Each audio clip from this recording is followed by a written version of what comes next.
Okay, good afternoon. Walking tayo. It's 4 o'clock already and it's malamig na.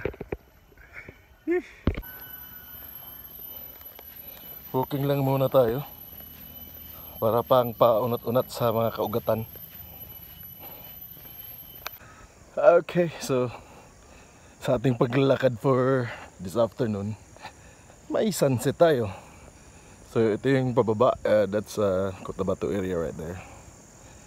Ang ganda, di ba?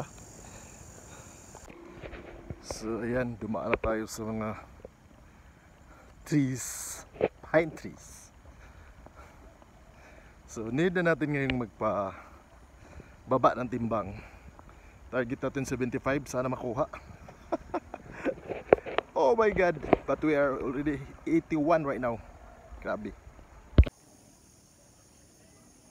Ganda.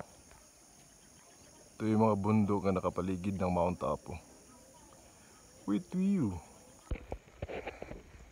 Okay, so vice versa naman tayo. Pabalik na tayo. Ang laki ng mukha natin o sa buhok lang to?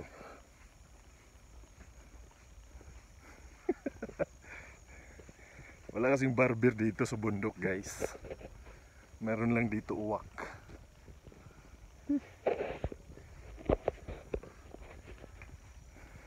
Ito tayo hiningal. Pero naka 1 kilometer na tayo, so bumalik tayo 2 kilometers. So okay lang naman. So that's fine. And maganda dito mag walking or jogging kasi bihira lang yung mga malalaking sasakyan.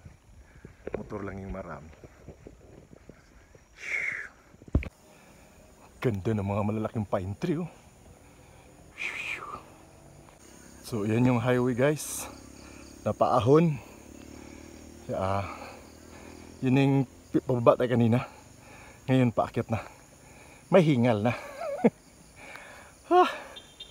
My God. So yung bubuuhin natin is 30 minutes hike lang naman. Kaya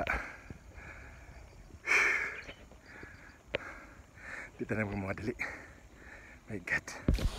Ayun guys, yung Mount Apo. Dito lang talaga tayo sa baba.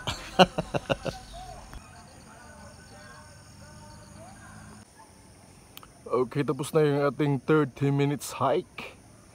And yun yung sunset. Nawala naman yung araw. Lagi na lang sa spot na to. Nawala lagi yung sunset. Pauwi na tayo. And that's all for our hiking for this afternoon. Whew.